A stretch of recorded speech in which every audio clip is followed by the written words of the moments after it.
the audio stopped playing exactly as it cut over for Johnny's 39-month membership. Hang on, I'm going to see if I can... Can I manually trigger this? Just a second. Is this going to work? Maybe? Let's see. Oh, sadly, it looks like I can't. I don't think I can replay... I can replay TTS, but I can't replay memberships and things. Oh, sorry, Johnny. Okay. Yes, we're already into squirrels, chasing possums. Before the total chaos begins, I acknowledge the traditional owners of this land, the Whadjuk Noongar peoples. I pay my respects to their elders past and present, and to Aboriginal elders and peoples from other communities may be taking part in this live stream today. So, yeah, we are here, I think. We have a stream. By the time you read this, the stream will have begun. Okay, I saw... That's okay, though. Where are we? David said, by the time you read this, what didn't I read? Oh, let's see how fast we can get to the first squirrel today. Yeah, it's already there. Johnny supplied it. All right. Now, today, I've probably talked about this before. I'm sure I have. Do you have that experience where things, when you're trying to deal with a whole lot of things, you end up frantically running around and trying to solve problems and make everything work? So you have work deadlines and there are personal things going on, and you know, life is busy. It's multifaceted, but you're doing the best you can. And then at a certain point, you kind of get this feeling that it's out of control and you just stop fighting it and go, I'm just going to go with it and relax. And there is kind of a peace in that. So that is the state I got to this morning. It was this feeling of there are so many different things that need doing and deadlines coming up. Things like just one of the many is the talk that I'm doing at Everything Open in, what is the date today? It's the 11th. I'm doing the talk on the 21st, I think. So 10 days away. 10 days to doing the conference talk. So much to do. And then a whole lot of other things have, yeah, recursive squirrels, Michael. And so many other things. And there have been some other things in the family side that I'm not going to get into in a stream. I can talk to people about it in person a little bit at least. But I'm not going to get into that in great detail in a stream. That has been emotionally difficult and confusing.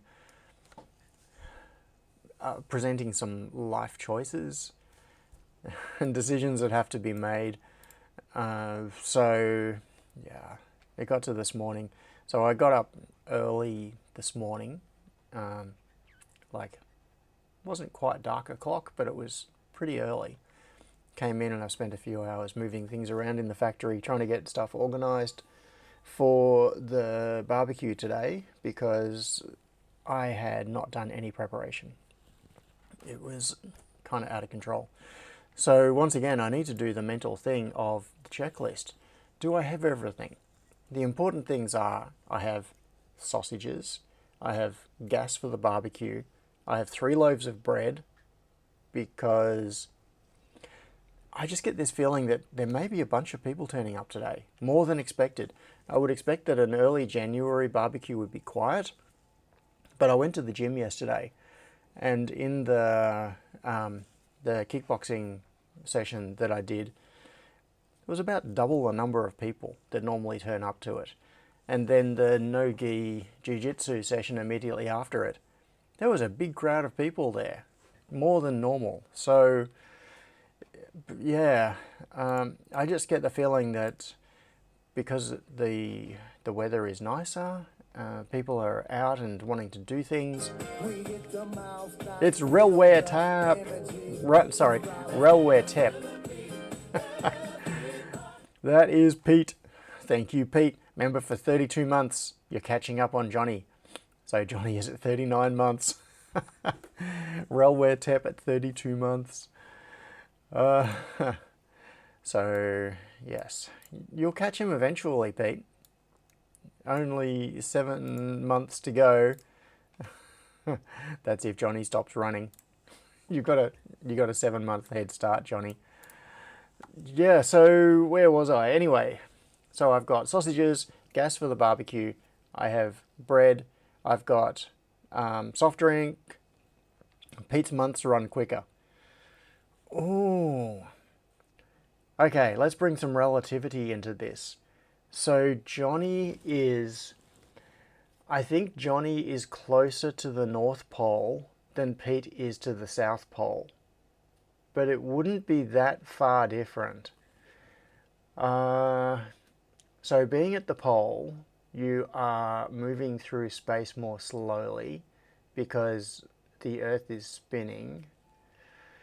Altitude is a thing. I suspect that Pete is at lower altitude than Johnny, so time moves more slowly at high altitude. Okay. Ooh. I don't know. There might be like picoseconds a year in it somewhere. Oh, okay. Grant says, I was hoping to come this afternoon, but I don't expect to be back in Melbourne until after 5 p.m. Oh, that's a pity. Would have been good to see you, Grant.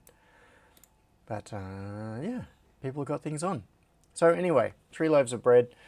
I have almost no margarine, but I do have a tub of like spreadable butter. You know, I can't remember what it's called. So, I've got tomato sauce, barbecue sauce, mustard. As I said, soft drinks, water. I've got, I have snakes. Not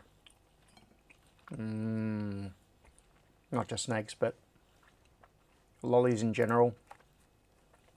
Oh, eating that was a mistake. I can't believe it's not butter. Says DeBraze. Johnny says, I am 3,000 kilometers from the North Pole. All right. It's time for people who know what's going on, which is not me, to figure out whether Pete's time in Tasmania runs slower or faster than Johnny's time in Sweden. I believe it's Sweden. Is that right? Just making sure. And Amanda. Okay, here comes another 34 months.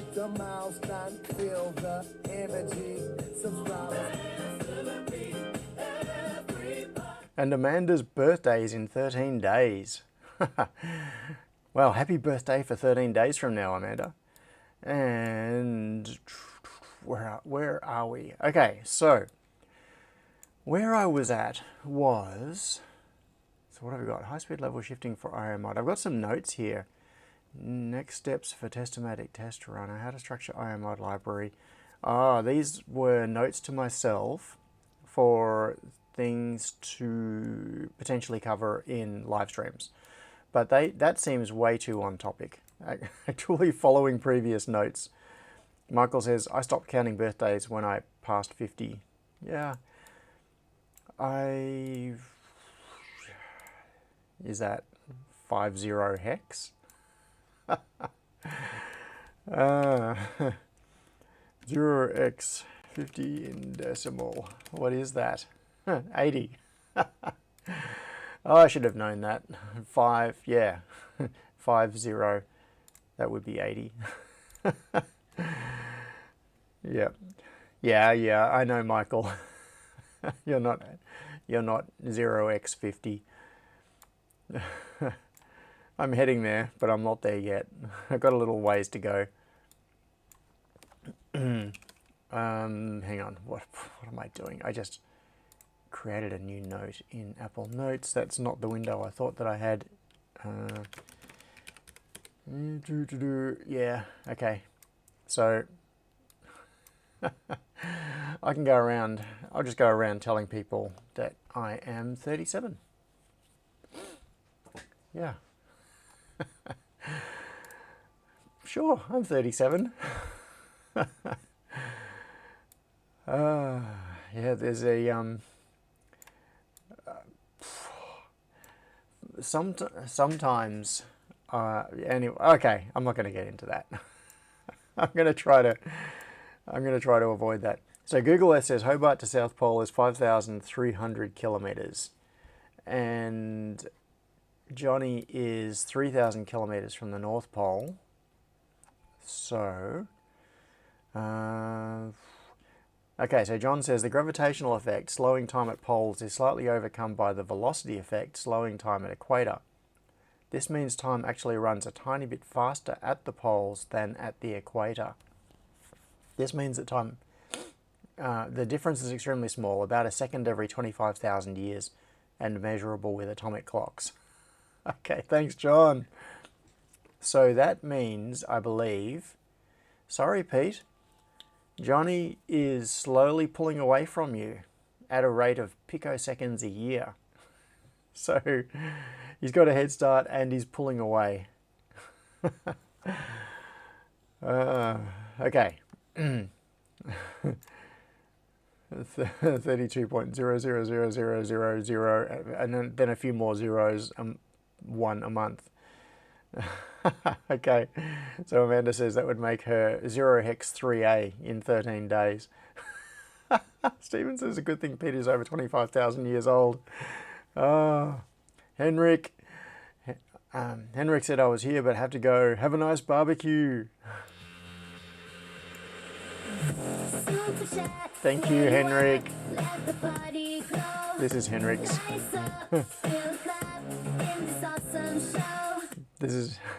That was Henrik's super chat. Thanks for hanging around, Henrik. I know it's very late where you are and you have stuff to do, so it was nice of you to call in and say hello anyway. Cool to see you there, and thanks for the super chat.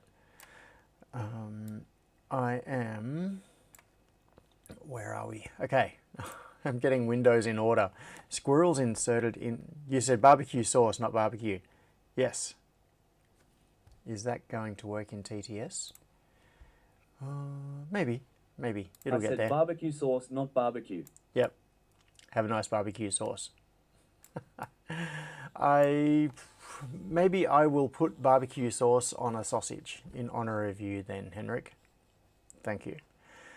So I know that, once again, this is something that I often say, but this time I started the stream really with no clue what to talk about. No clue at all. Because my mind has just been so distracted by the various things that have been going on. Not barbecue should be a blocked word. How very dare. What? All right, I'm going to bring the chat up onto the stream here. One thing that is kind of weird about YouTube live streams is the way the chat is handled. And when you're watching live streams later, sometimes you can see the chat, sometimes you can't. But I'm conscious of the fact that often when people watch these streams back later, they will see me talking, like responding to things in the chat, but they can't see the chat, so they've got no idea what I'm actually responding to or what I'm talking about. Yeah, Amanda, spot on.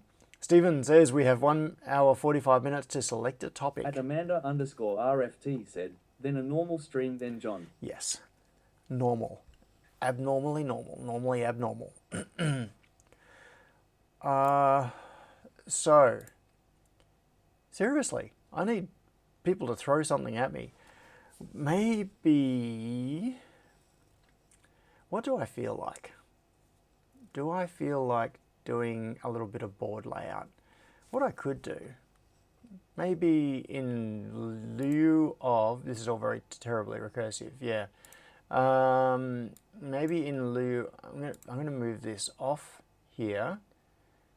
Oh, I haven't done the morning hellos yet, says Any Mules. You are absolutely right.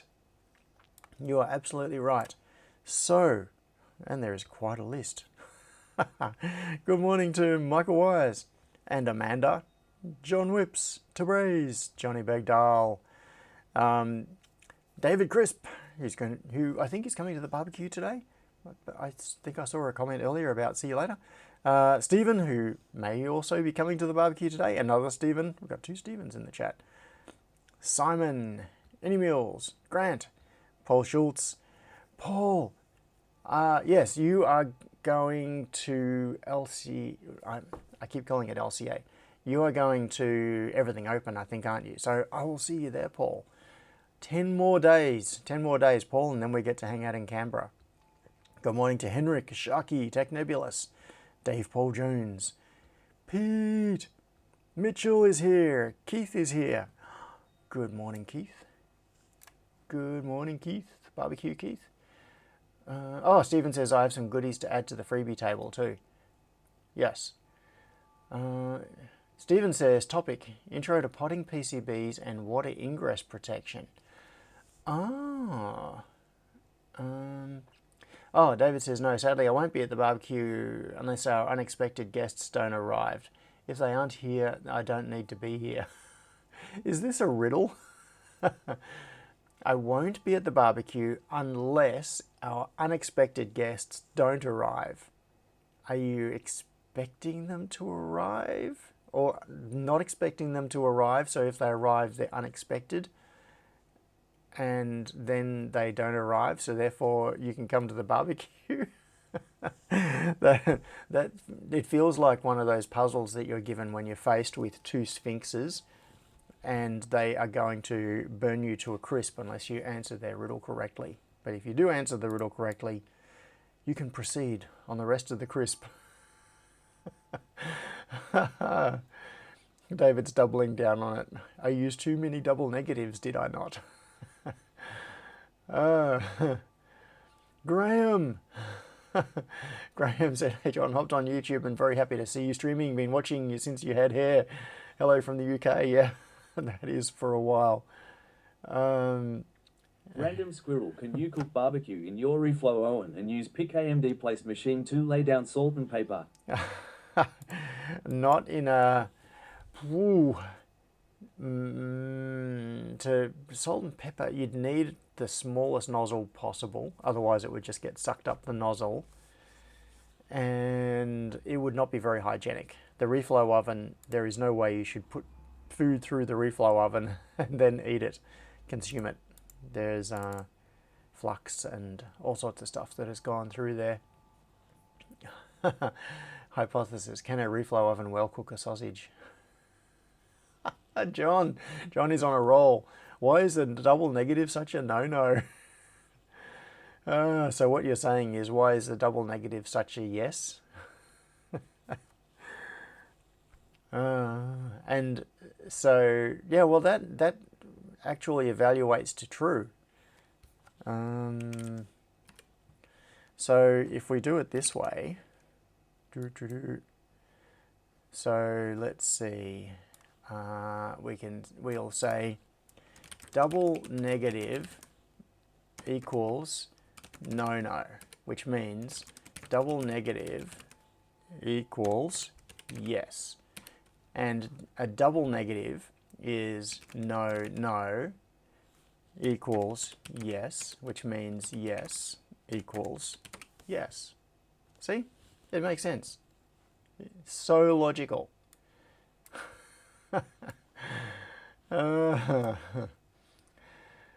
Okay. Oh, David says, they called last night to say they'll probably be arriving here at midday. We were not expecting them to arrive today. Therefore, they are unexpected. I should stop now before I get everybody. Oh, David says, what about, yeah, nah. Isn't that, yeah? Or perhaps it is nah, like not nah, or not yeah. Amanda, oxymorons are not in the streams. Oxymorons are in the streams though. Can I get that to play? It says bad word detected. Oxymorons are not in the streams. Okay, not in, not on. Oxymorons are definitely on. Anyway, what was what was I doing? That's right. I am going to do something that involves not requiring any particular brain power. So I'm going to UPDI mod. Let's do this. I'm just going to start doing something because I can do this while kind of looking at chat because it doesn't require me to think. What am I doing? That's right, I've got to link a PCB. I'm going to link that one.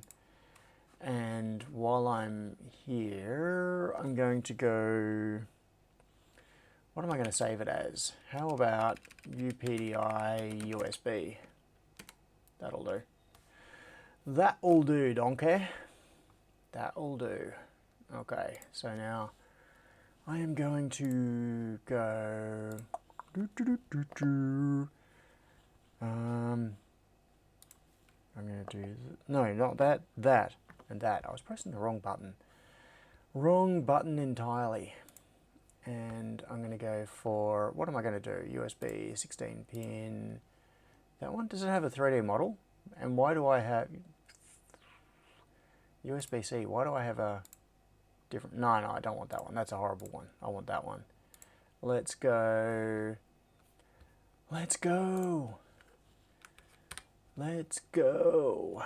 And I think I'm going to give myself some space and shove this across here somewhere just for now. Move this out of the way. Oh, I should have moved this at the same time.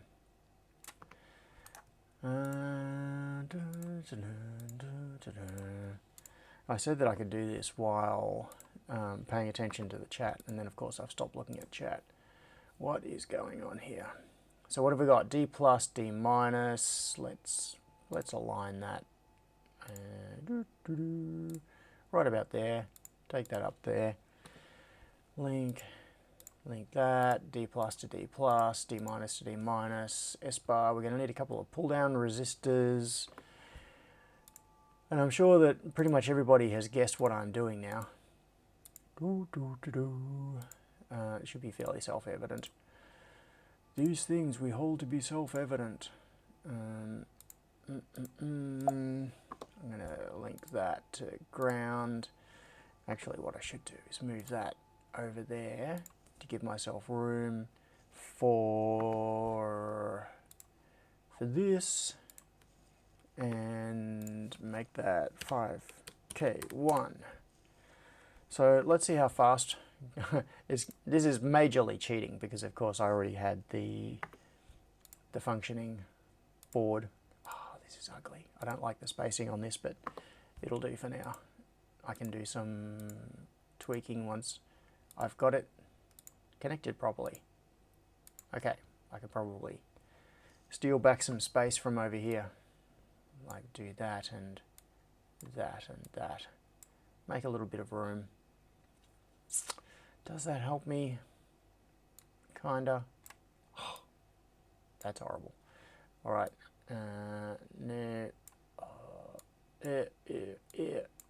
Yeah, slightly less ugly. Still ugly. Might just put a might just do this. Doink, doink, doink, and doink, and then I can get rid of a bunch of these instead of having separate ground symbols. And move that. Oh, come on, move that to there. That to there, and get rid of that and that. Okay, I think that is the schematic done. So now I'm going to have to make this PCB longer, aren't I? Longer than I expected, actually. I thought it was not going to take that much of a change, but it is going to take that much of a change. And that one can be there. What's my grid on? 0.5. All right, yeah, I'm drawing lines. John said, no brain power at last, a stream aimed at me. Michael says, welcome to another episode of This Week in Childish Nerds. Yeah, let's go for a oops, that's not what I wanted. I wanted that and that. Yeah. Also, there is also something that I should fix. I'm going to drag this out to be way bigger than it needs to be. There is also something that I should fix. Is that it? Will that do? I don't think it will, because I think if I... Okay, I need to select that top edge as well. Not that top edge. That top edge. And that top edge. Okay. Things are probably going to get distorted, but... Whoop. Oh, it's dragging the other end. Unexpected consequences. Half-Life, level 1.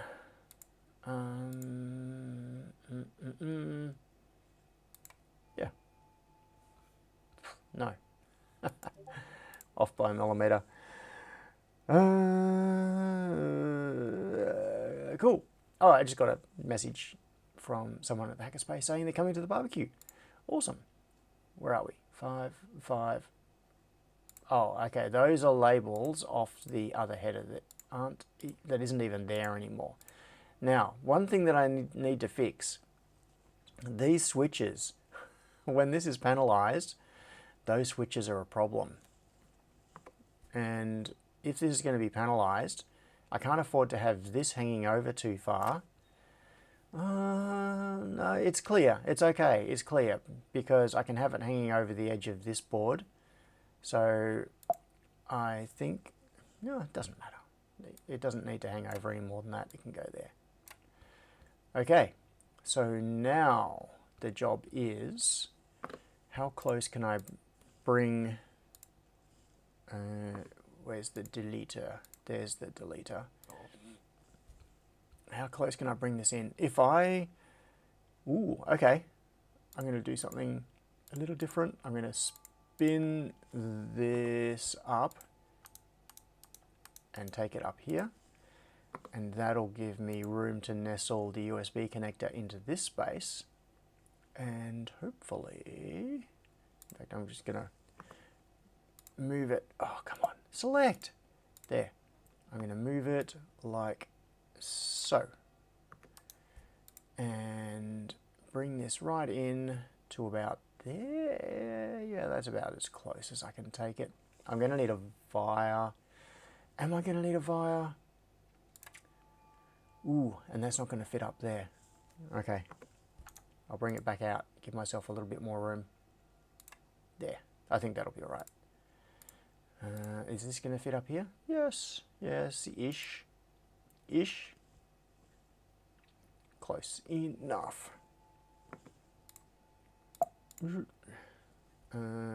Drink, joink. Okay. Now, these switches, these are on opposite sides, and when this board is panelized, they face each other, which is silly. They are actually so close to clearing, so I just need to move like 0.5 of a millimeter. I'm going to just move this in to 19.5 millimeters and move this one up to whatever, plus 0.5, 2.5. That'll give it a millimeter extra clearance between them, and that'll be plenty. Then I've just got to deal with the consequences of fixing the routing and whatever clearance issues I have just made for myself. And for consistency, I'm going to take this up to 2.5 millimeters in Y as well. The switches are only a problem if you don't space the panels apart.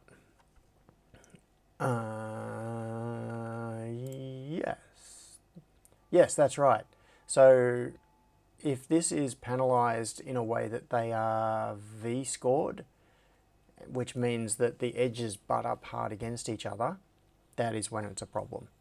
And that is indeed how I'm panelizing it.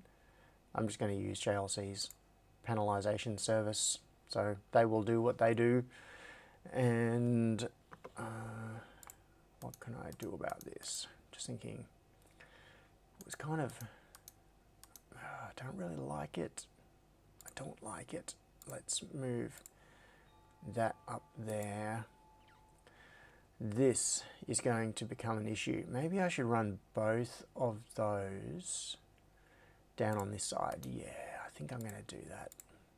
I'm going to put both of the CC mode resistors down on this side, and then I can run power out to there.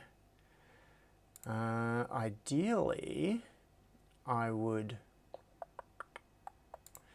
How am I going to do this? I'm going to have to run one trace through there and then one trace there. I think that can fit. Oh, and the labels can move. How about I move them up to there so they're closer to the edge of the switch. This is now slightly overlapped. That'll do. It can sit there. And this is now slightly overlapped. I just need to move these by 0.5. What is it? 4.6. I'll make it 5.1. And this one, 5.1. 5.1. I could have just switched the grid to 0.5 millimeter and grabbed it and moved it. But 5.1, just like the resistors. Okay, so it seems the stream has stopped, the chat has stopped. Does this mean that I have succeeded in doing something that nobody is interested in? That would be an achievement. USB, UPDI, USB. I have not even stopped to think about, ooh, hey, I get to put a 2026 on this. 2026. It's the second board or third board that I've designed this year. Not that I can say I've designed this board this year, because all I'm doing is taking the existing design and swapping out the connector. He's dead, Jim, says Gavin. Yeah. Okay. What am I doing? I am going to... let's see. What have I got? What have I got here?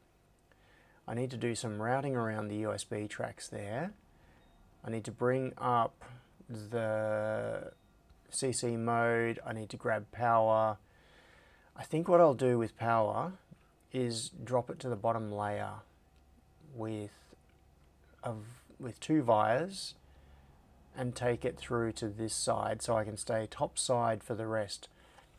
The actual power requirements on this are very low, so running, normally I'd rather run V in on the same side, but that's okay. Vias can handle it. So let's go for back to a 0.5 grid. Stephen says, would the part above the USB port fit better rotated? Maybe. I was thinking about that. In fact, if we're going to use vias, it might. The reason for the layout here is you see that air wire from this. This is the 5 volt output. This is a fuse, by the way. This is a poly fuse. So power comes in, V in from USB here, goes to this side of the poly fuse, and then the other side goes to here. So the reason that I oriented it that way, I'm going to just do some temporary tracks. I'm not even going to set the size correctly. So the is that it makes that route really easy, and it makes, well, it makes this route come up here. So that was the reason that I oriented it like that. But I'm not going to route power that way anyway, so I'm going to get rid of all of that. I'm going to take power from V in, drop it to the bottom side, and then bring it up on a via. So that means that I can rotate it like that, which means I can then, what size am I going to go for? I'm going to go for something chunky like 0.4. Doink. And then I might as well do this as well. oh, there's one recent change. There is something that changed in a very recent update of Fusion, which is interesting. And it's one of those things where, okay, so software changes over time. New features are added, behavior changes. When you were really accustomed to a particular workflow or a way of using a tool, when it changes out from under you, it can be really annoying because it stops behaving the way you expect. Sometimes that change is better, and if you relax, let go of the old way of doing it, and use the new way of doing it, then you find that, yeah, this is actually an improvement to the software.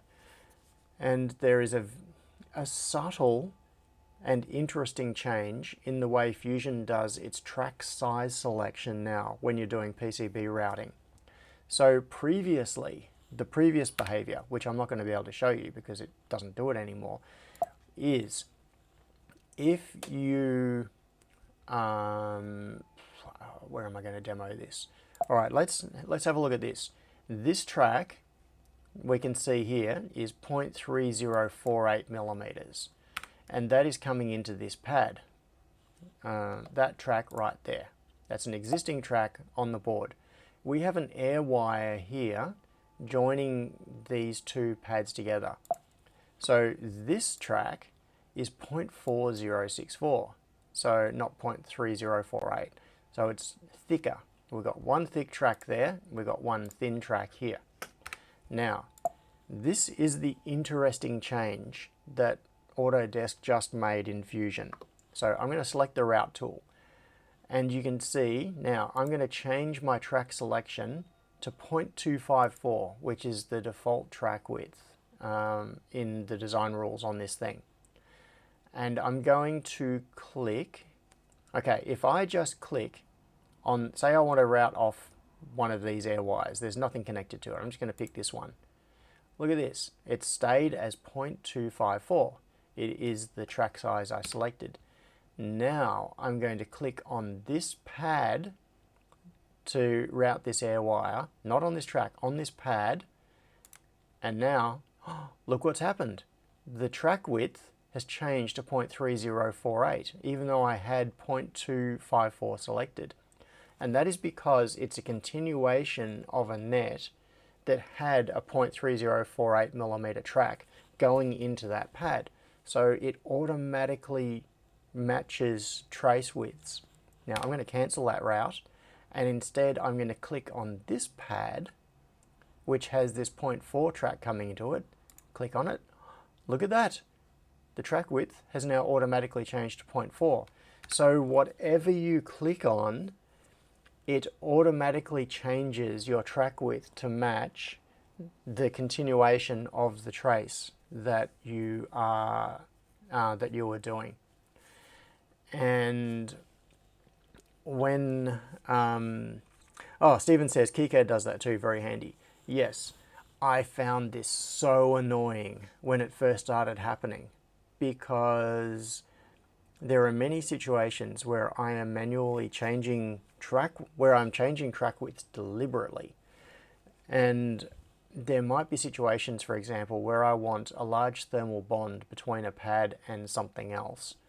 Or I have a high current trace that is coming into, okay, a classic example is something like the LM38020 voltage regulator, where there is a feedback, a 5-volt feedback line. Well, only 5 if you've set the regulator to 5 volts. There is a high current trace going from the regulator to the inductor, because that's where all of the charge pump runs. It's where it's doing its chopping and building the voltage in the inductor goes through that trace.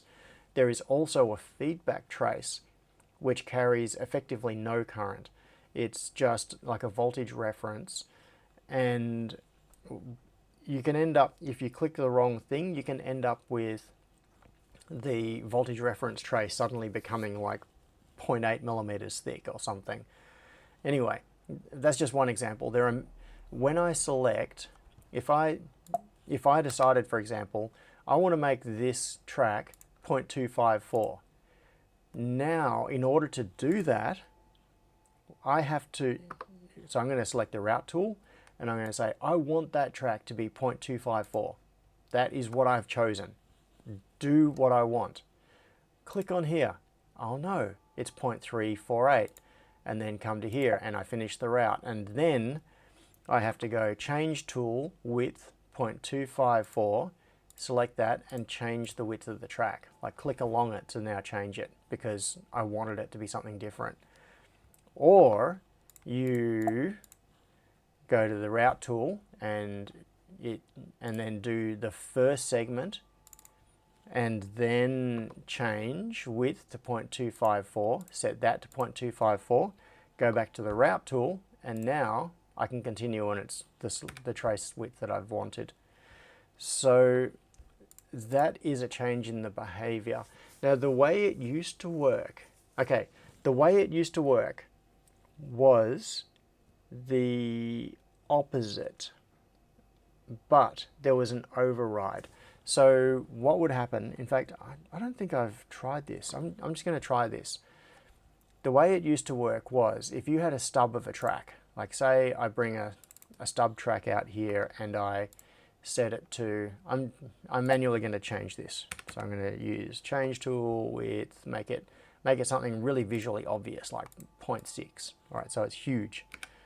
And then I want to have a trace coming out of that for whatever reason. I've got my reasons, don't question me, I just want to do it. I want a 0.254 track coming out of that. Previously, if I clicked here and dragged, I would get a 0.254 track, which is what I want.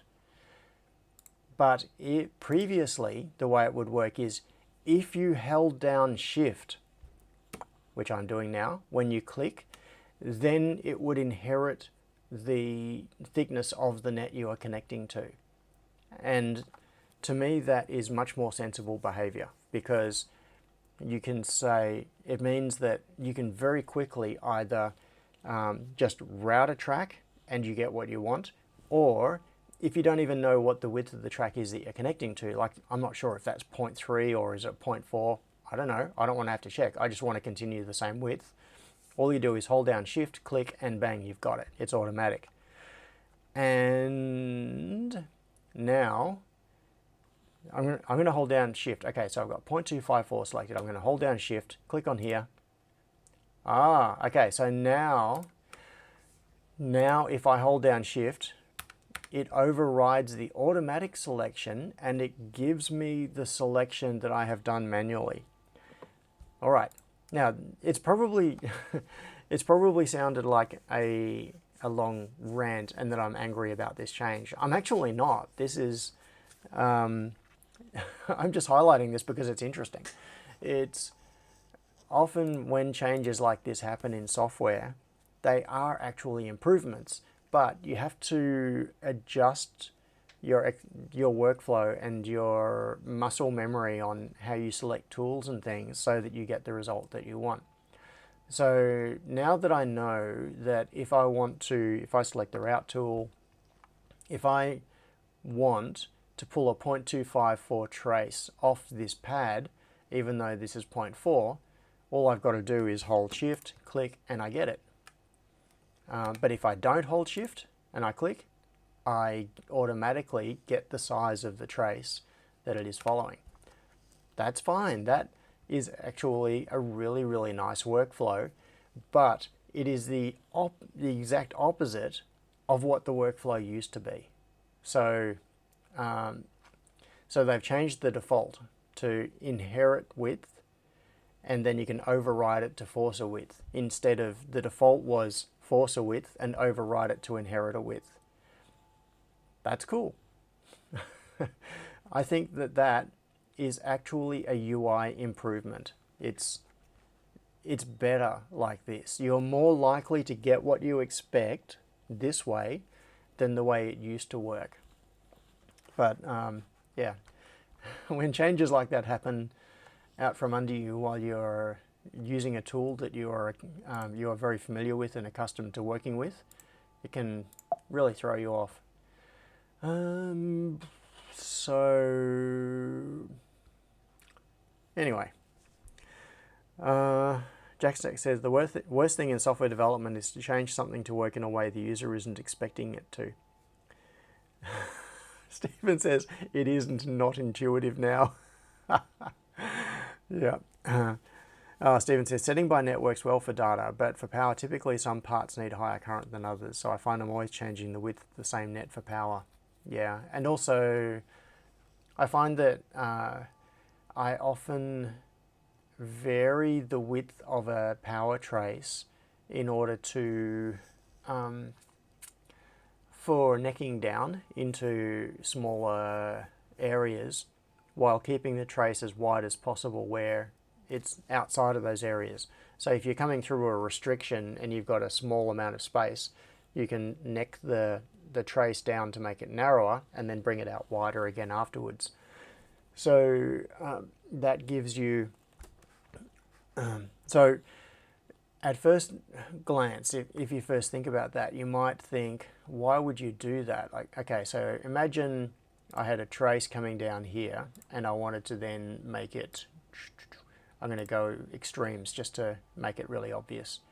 That, and then take it back up to was it 0.4? Yeah. Say I necked down like this. So I had a couple of things in the way here. Maybe I was trying to run this power trace between a couple of pins or something. So at first glance you might think, well, you've got a narrow bit of track right here. In fact, in reality it'd probably be more something like that. So you might think, okay, you've got a narrow bit of track here. It's like a chain. If you put tension on a chain from end to end and there is one link in it that is weak, when you pull it, the chain is only as strong as its weakest link, so it's going to break at that point. The thing is that the way electrical and thermal conduction works in traces is a little bit more complicated than that, and that this may be perfectly valid because track width, and not just width but thickness, it's their current carrying capability is based on specifications for degrees in temperature rise over ambient. So if you so you would be able to run a fairly high current through this little bit of link here. If the entire trace was this wide, you would have a problem, potentially. Like if you were trying to run a fairly high current through this track and you made it 0.15 of a millimeter wide for its entire length, because the heat has nowhere to go.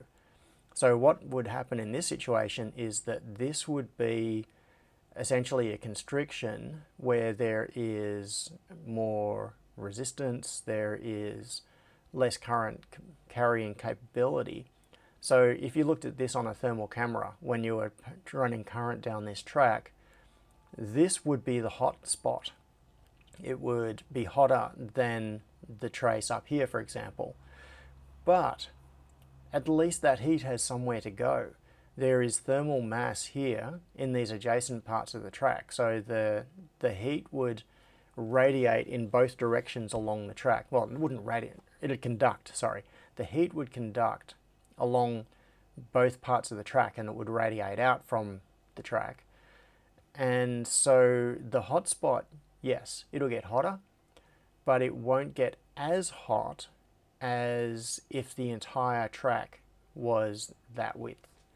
So it is perfectly valid to neck down traces like this to get through restrictions, even if you're running moderately high currents over them.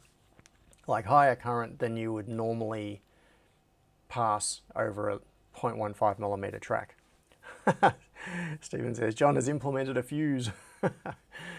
Yeah, and the thing is that, like a chain, if this trace is going to fail somewhere, that will be where it fails.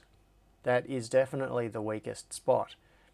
But it's not going to, but the amount of current that you could run through this spot is significantly more than if you made the entire trace that length. So yeah, because the temperature rise will be less than if the whole track was that length. So you get a certain amount of temperature rise per amp of current over ambient temperature. And it'll raise more there, less there. The heat will wick away along the track, and it'll so the large parts of the track will act as a heat sink for the small part of the track. Anyway, what am I talking about? Okay, let's get rid of that and that and that. That can stay. Good enough. That track is massive overkill, but who cares? More copper is good. Copper is good. All right, now what are we going to do about these traces? Let's, in fact, what are these ones? Are they 0.2s? Yeah, 0.25. If I go, I've just got to look at, so that one to there, then that there, that does not work. I need to loop, I'm just looking at the loop direction. I need to loop there and there, bring that around. Then that is not going to get around. Which way do I need to do this? Can I do this with that orientation? I have got myself confused. I'm trying to see if I can do this without vias. So if I do the loop, I need to do a loop on, let's go for 1/4 millimeter grid. So I want that loop to there, that loop to there. No, I want that loop to there, but then that's blocked.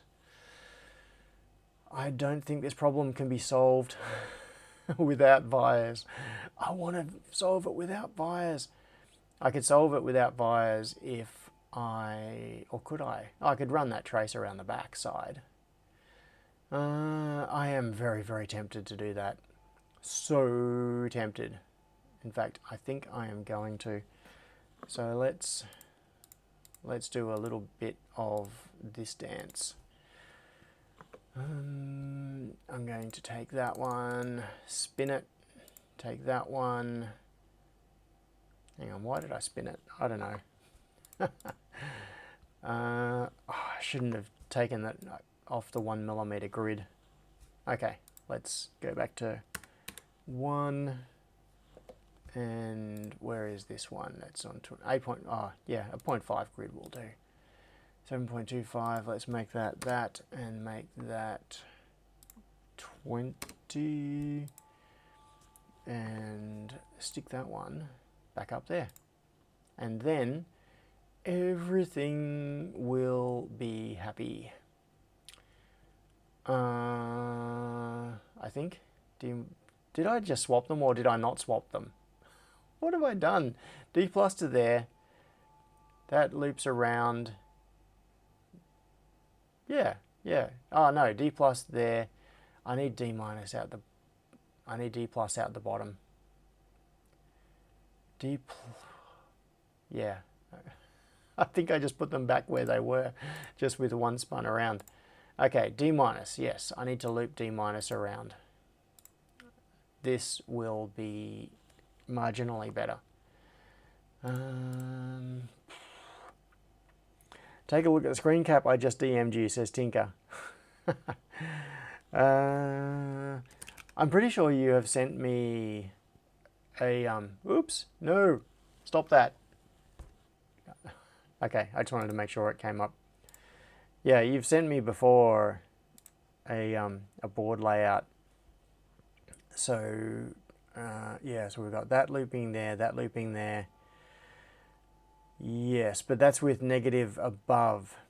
Yes, I see what you're doing. That essentially is what I am aiming for.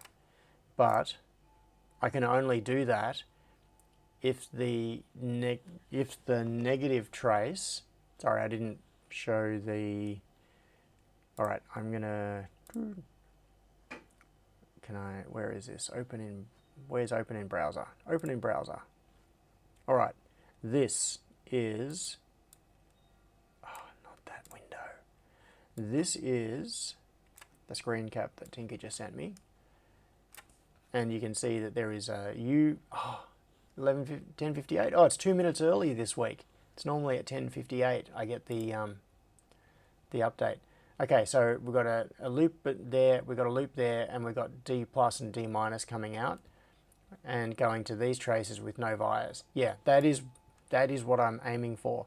The problem is that I can't achieve that when this connection here has D plus at the top and D minus at the bottom.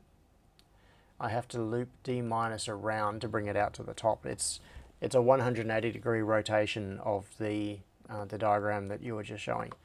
So if I take, let's go back to that small grid.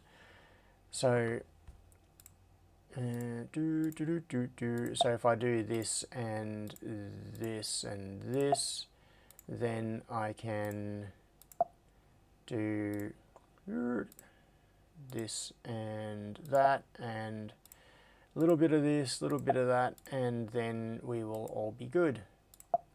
So that achieves the same end result as what you were just showing, but I've had to loop this trace around in order to get the plus and minus on the correct sides. Stephen says, oh, Tinker says you can swap the D plus and D minus loops to swap the orientation.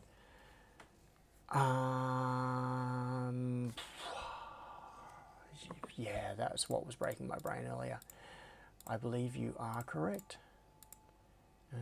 So I am just going to swap the hoops, so I want the D plus hoop on the right. Oh, come on. There, and the minus hoop on the left.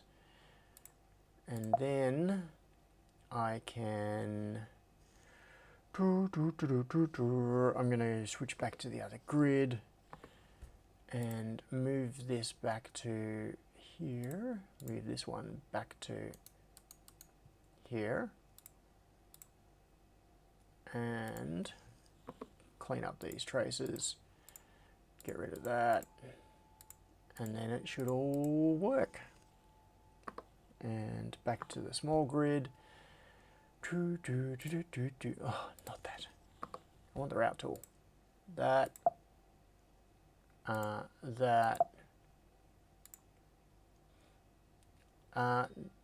Hey, what?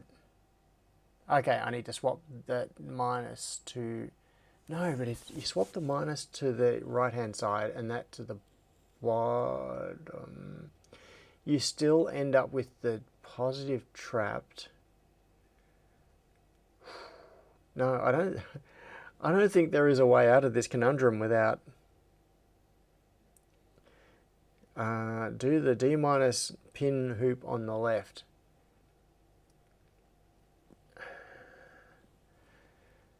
I don't think there is a way out of this conundrum. I can move, so D plus, if I move D plus to the top, yes, hang on. If D plus is on the top, D minus, yeah, okay. I need to reverse this. This feels like Groundhog Day. I'm going around in circles here. All right, back to the grid. Let's put the D minus on here. Yeah. No. What is wrong with my brain? I think I keep doing, I think my problem is that I keep doing the same thing, and no. Oh, I'm painted into a corner. This is a weird geometry problem. Okay, I'm going to do it this way, and then I'm going to swap it and do it the other way, and just to demonstrate that this problem cannot be solved in this way. So we got the D plus here going to the top, and the minus is trapped. You can't get to it, okay, from the bottom. Then I'm going to do it the other way around. So I'm going to do D minus on the right and D plus on the bottom. And now D plus is trapped. You can't get to it because it'll be blocked by the D minus, because if I route the negative signal here, now you can't get to it. So I do not believe this problem can be solved. Maybe I am missing a really obvious geometry here. I don't get it. I don't get it. Stephen says the top R still need rotating and the track coming through between the pads. So yeah, no direct solution. Yeah. Yeah. That's what I thought. Tinker is puzzled and thinks there is still a solution.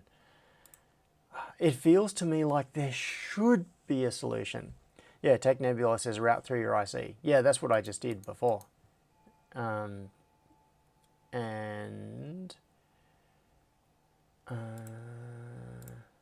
then I undid it. But yes, I think that is the only way to do it.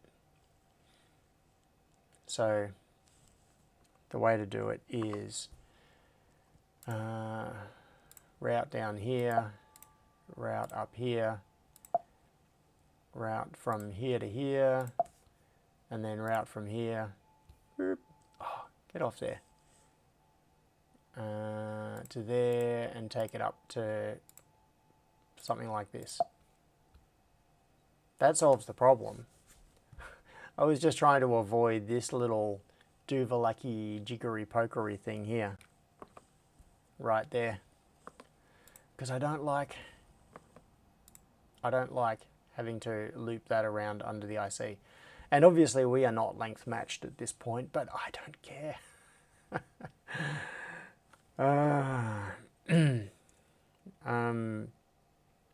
Tinker says something is being missed here. Yeah. It's breaking my mind because I look at this and hang on. Have you seen that video? Jackstack says run the data line under the resistor. Which data line? I don't get it. Tinker says, of course, you could rotate the IC 90 degrees. Yeah, that's true. But it would then screw up some other things. I don't think it's worth it. I don't think it actually matters that much. We're not thinking fourth dimensionally. You're right, Stephen. We are not thinking fourth dimensionally. This is one of... That's right. What I was talking about was the... let's see. Video of car moving around fuel pump. I'm just going to mute temporarily and find, hang on, yeah, there are things I don't like about this video, but anyway, about the way it's framed. This is what it feels like. I've just got to go back to the start. So, the car pulls up at a fuel filling thing and, oh no, the fuel filler is on the wrong side. So, got to drive around to the other side of the fuel pump, get out. Oh, hang on, it's still on the wrong side. What the hell's going on? Drive around to the other side. If we drive around here, so we've turned the car around. What? The fuel tank's still on the wrong side. What is going on? It's it feels like I am doing that right now. Oh, now I'll go to this side, and fuel tank's still on the wrong side, but I've checked both sides. So it feels like that is the world that I'm in right now.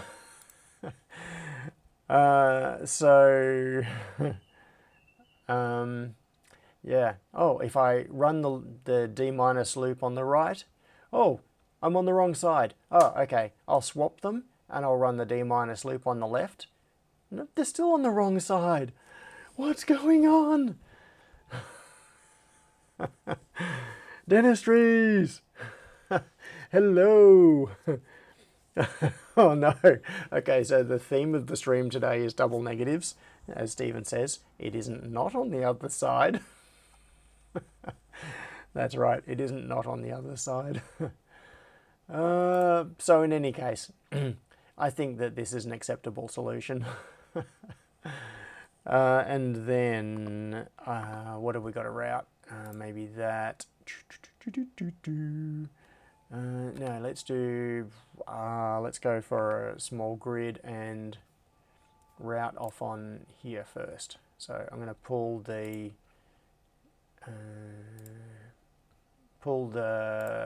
CC mode traces out to here, and then we've got ground. So the way the USB-C connector works here, the design rules that I have prevent, or do they? Let's try doing a polygon pour.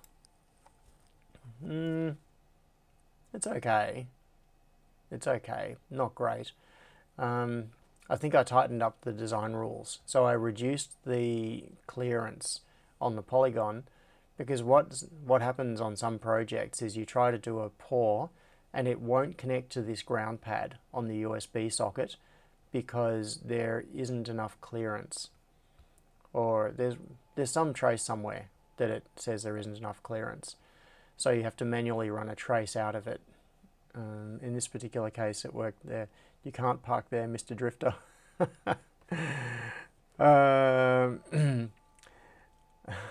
It isn't. We aren't not here, says Stephen. Michael says, Stephen, do not talk for anyone else not. I do not dislike this. Okay, so now what I'm going to do is do some jiggery pokery. Let's go for a nice big fat track, like a 0.4 millimeter. Pull V into here, drop to bottom side, bring it up to where? About there. I think that's symmetrically about the same. Take it back to top side and terminate. Make those wires smaller because they are ridiculously oversized. They are like novelty size. And then take that, gadonk. Where to? Where to? I don't want to put it directly under the PTC. Let's just do it there. That'll do. I also don't want to interrupt that 5 volt label too much. So yeah, functionally that's probably not too bad. I heard a beep outside a moment ago, which I believe means that Crispian and Immy are in the street. Yes, that was a beep of yes.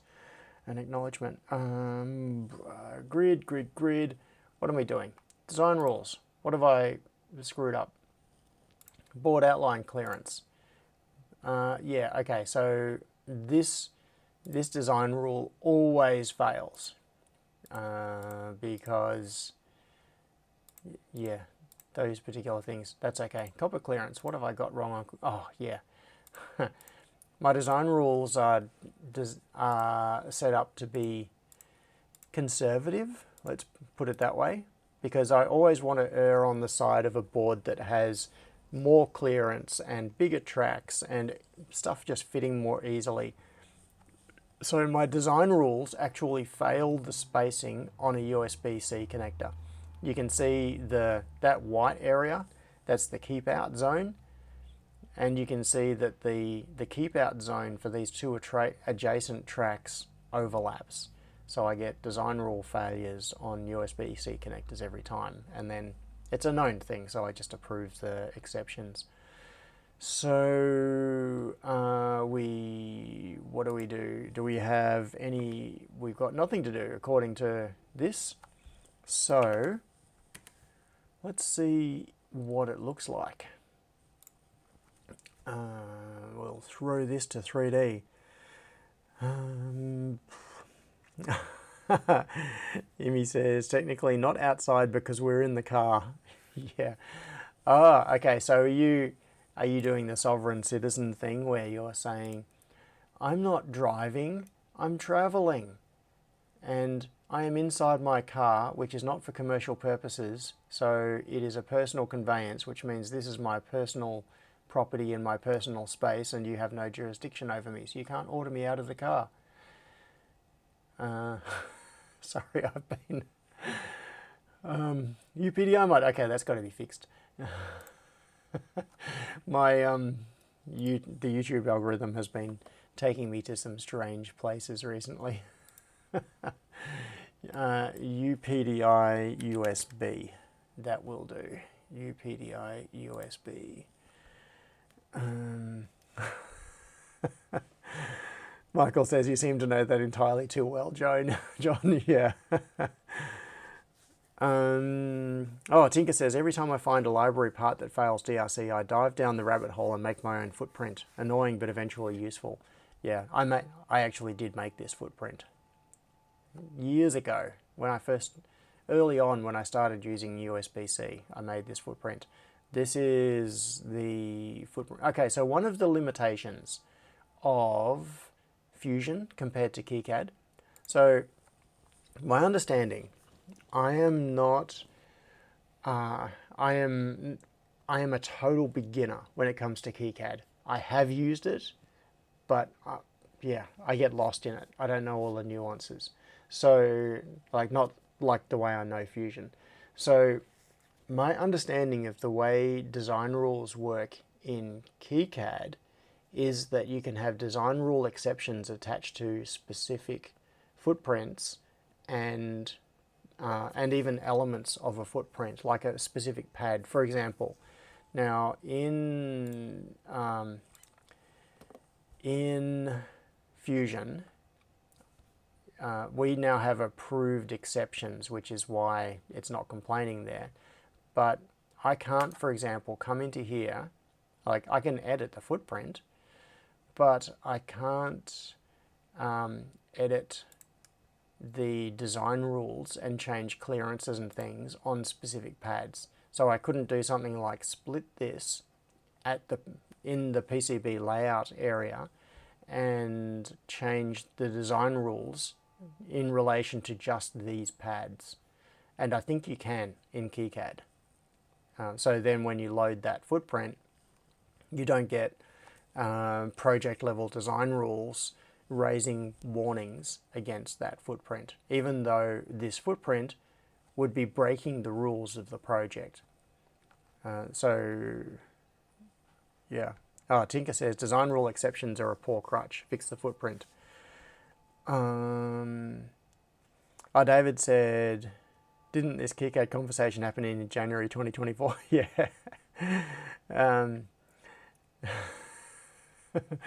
And we're not a mean person and we're not entertained.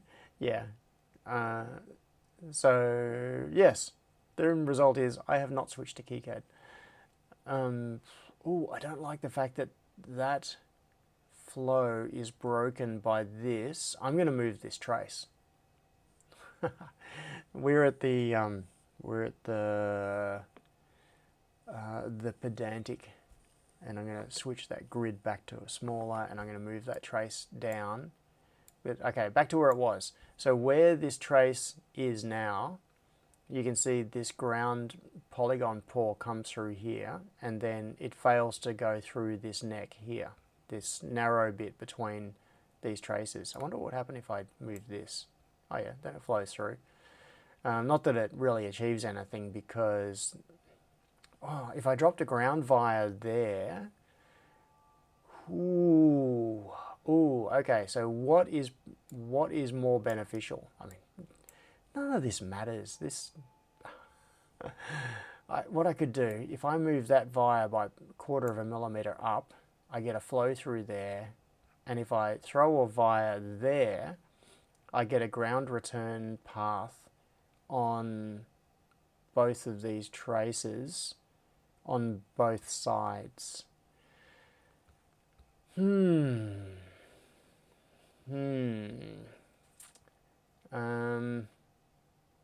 I? Don't I?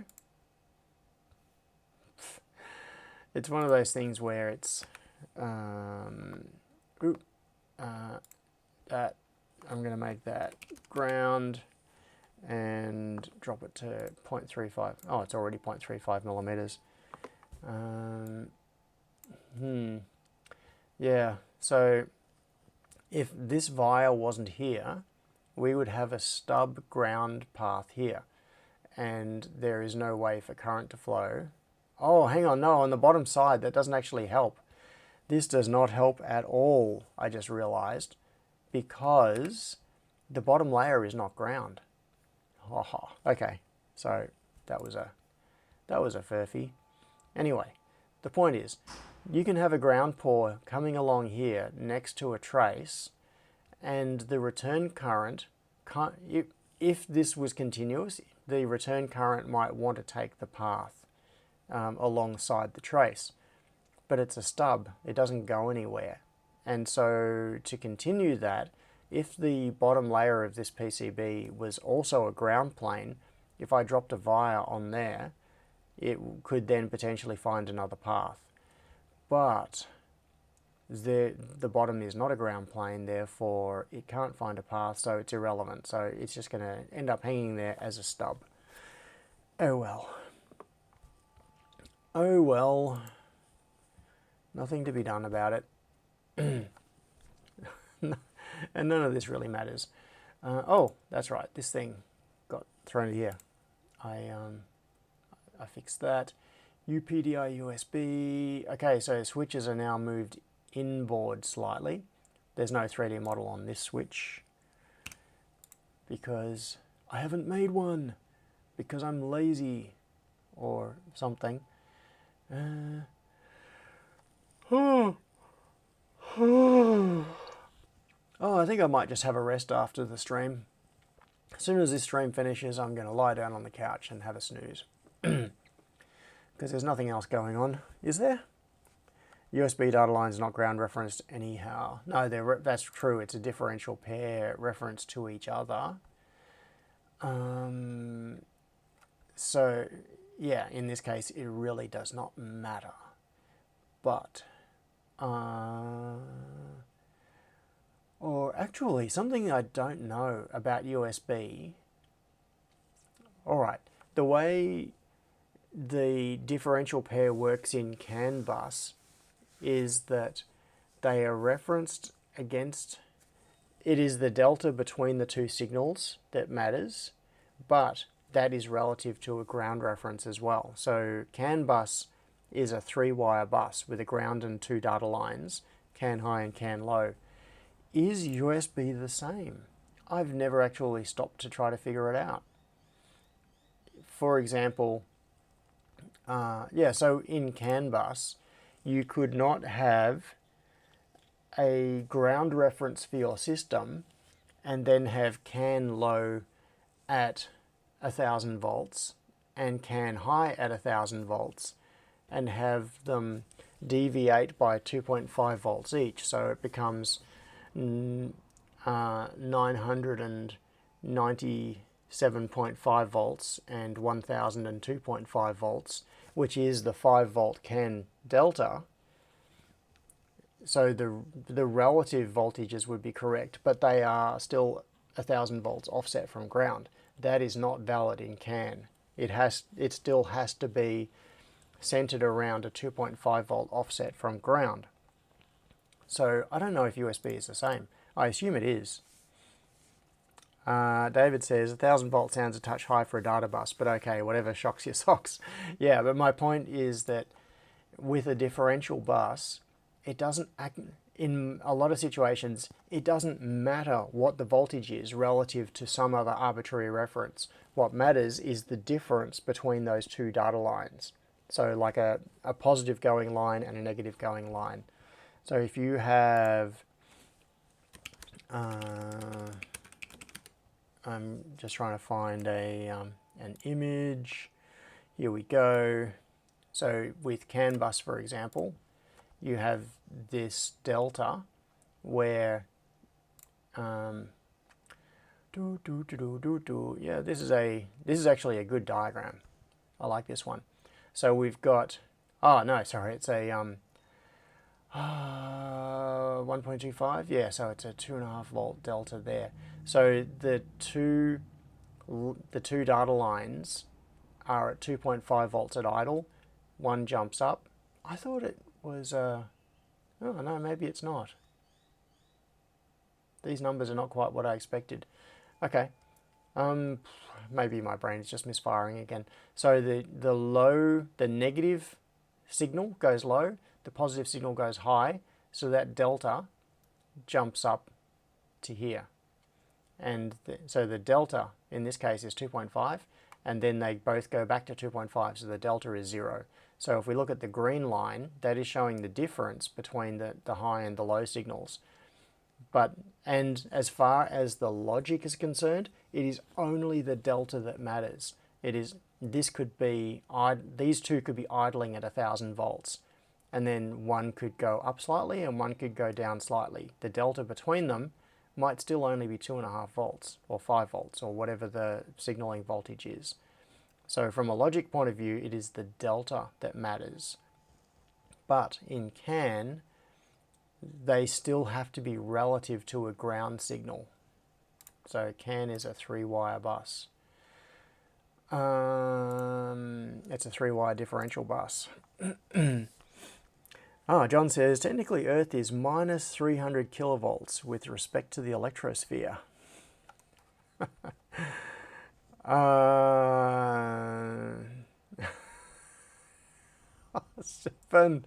Stephen is really taking this double, triple, and quadruple negative to an extreme. Can not be can't reference to ground? Oh no.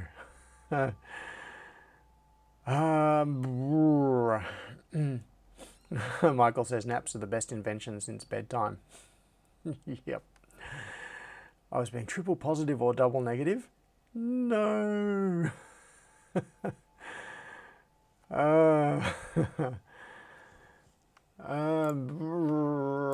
Yeah, okay. Let's just hit save on this UPDI mod. Yeah, okay. So, well, we have a board for what it's worth. What I should probably do is do a slight modification of the UPDI mod board and also bring these switches inbound. Which reminds me, I didn't even check. What have I screwed up on the layout of those switches? Let's go top layer, single mode. That's a bit ugly. Okay, let's bring the grid down. I don't like that little acid trap in there. Let's just do that. That's fine, that's fine. That's just ground. Down here, what do we have? Those are straight out, those are ground, so that doesn't matter. That comes off the corner, that's good. It's all fine. That'll do. Nothing really egregious there. So, jump out of single layer mode, pour those polygons, set the grid back to 1 millimeter, save it, and that is probably pretty close to being a producible board. Welcome to the Surreal Squirrel Show.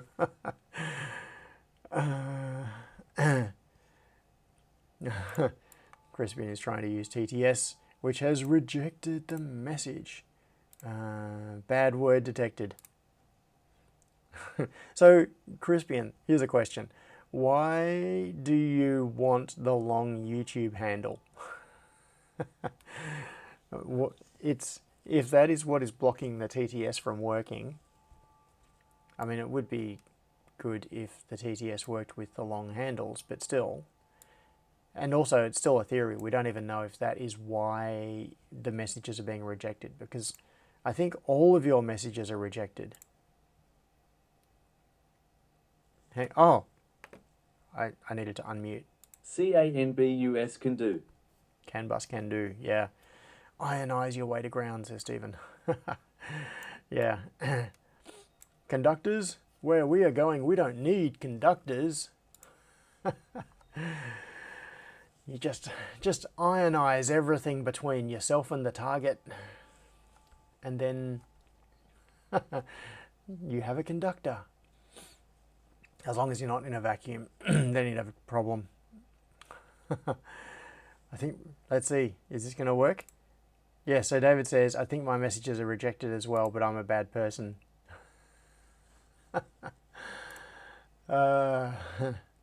Okay, I'm not going to judge. Maybe you're a bad person, maybe you're not. I'm not judging. Now, what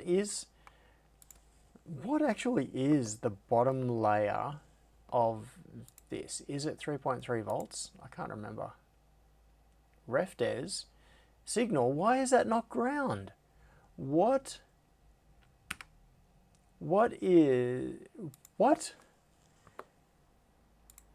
I am slightly distressed about that. Why is the bottom layer of this board in $1 net? And it says this entire signal. Where is, what else is, what? Okay, show in $1.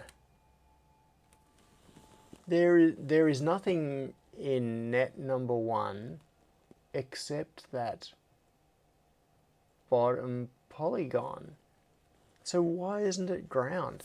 Did I screw up and just leave that polygon as a floating net in the original UPDI? That is annoying and dodgy. Okay, I'm going to change this net 1 to ground. And now if I do show ground, it's showing that polygon. If we switch to the top layer, it's showing those pins. I'm going to check that. The ground pour. Yeah, Jackstech said,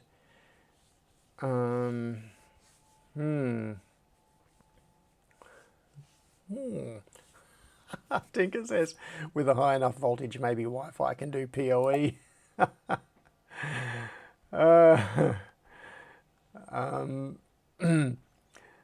Yeah, go and have a chat to Nikola Tesla.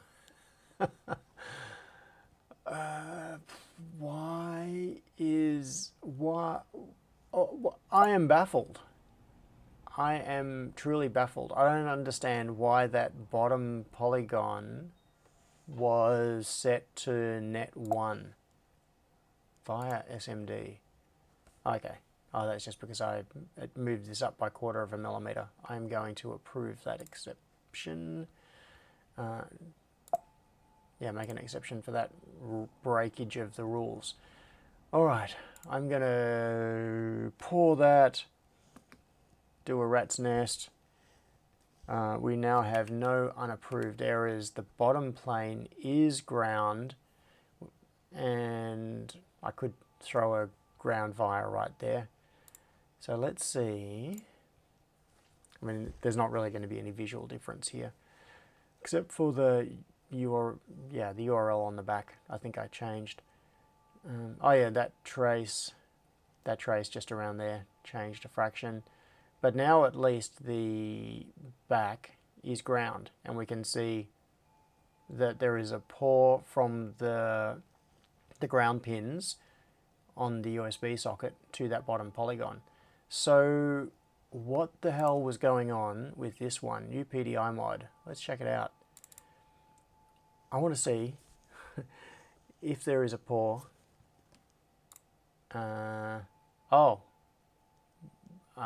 If I hide that, I should be able to see. There is no... That was a screw up.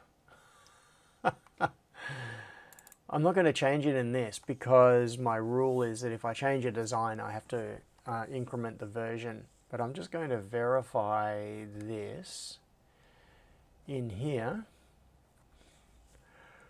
I mean, I definitely need a nap after the stream. Oh, so tired. So if we have a look on the bottom layer here and have a look on this, it is net 1. I must have drawn a polygon there and just never and suddenly the purpose for today's stream is revealed. Just don't nap while cooking sausages, says Michael. Yeah, they could become rather overcooked. I often end up not... It is very rare for me to do any actual barbecuing at my barbecues. Pretty much universally, Barbecue Keith is the one who jumps in and feeds everybody. So a huge shout out. Keith deserves a lot of credit for these barbecues, because it was Keith who got annoyed with me saying I should have barbecues one day and then never doing anything about it. Keith went out and bought a barbecue and delivered it to my factory and said, here, now you've got no excuses. Well, he was nicer about it than that, of course, because he's a nice guy. But he was the one who turned up with a barbecue and said, okay, it's time to have barbecues. And then at almost every barbecue since, I think with maybe a couple of exceptions when he wasn't around, he has taken over and run the barbecue and cooked everything. So, Keith, thank you. I really appreciate it. The fact that we have these barbecues at all is thanks to you.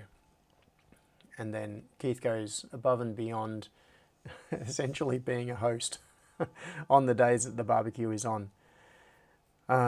Tinker says there are pads on the bottom that should be grounded, like the mounting pads for the USB connector. Yeah.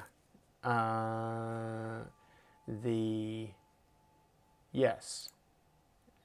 So I have fixed it on this version. So this is UPDI USB, which is the version with the, or maybe I should call it UPDI-C. And the other one, this one is UPDI mod.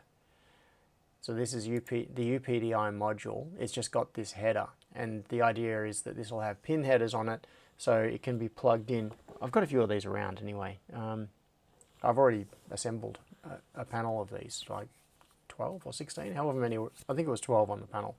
3x4 would have worked out to be. Yeah, so these can be plugged into another board.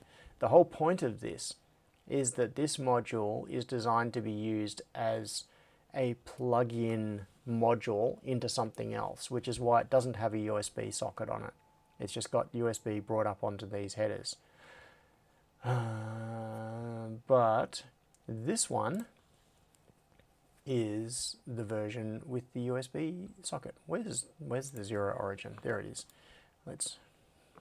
Let's move everything back over to the zero origin. There we go.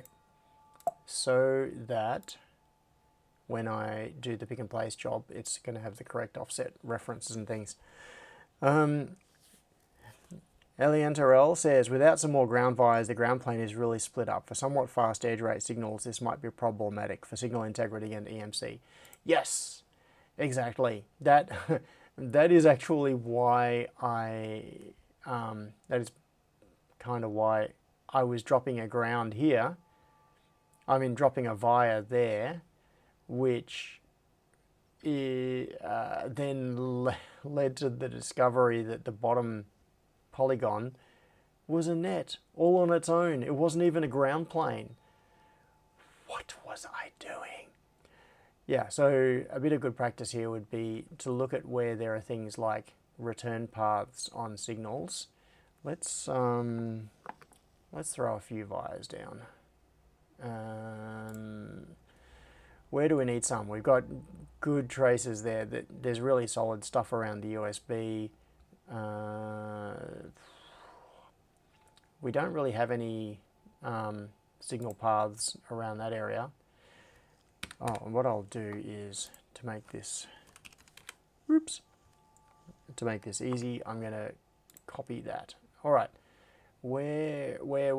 Let's look for some breaks in the polygons.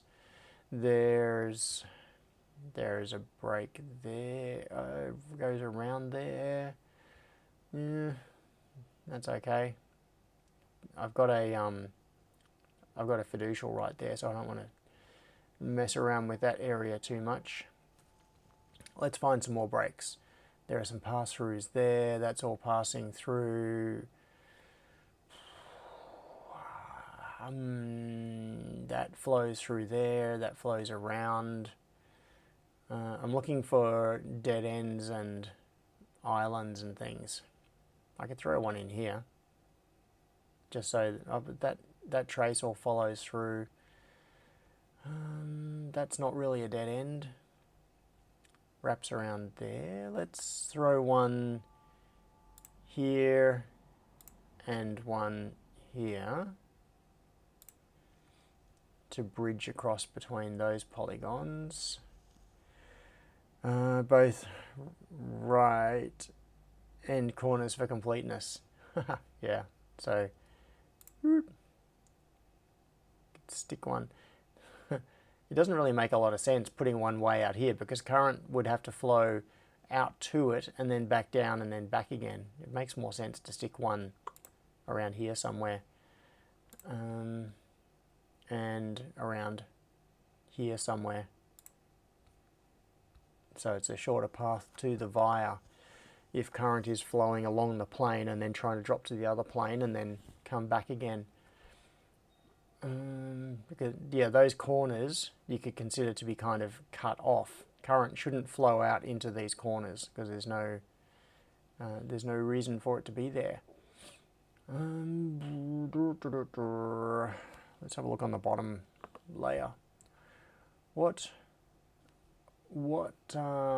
breakages do we have around here on the ground plane?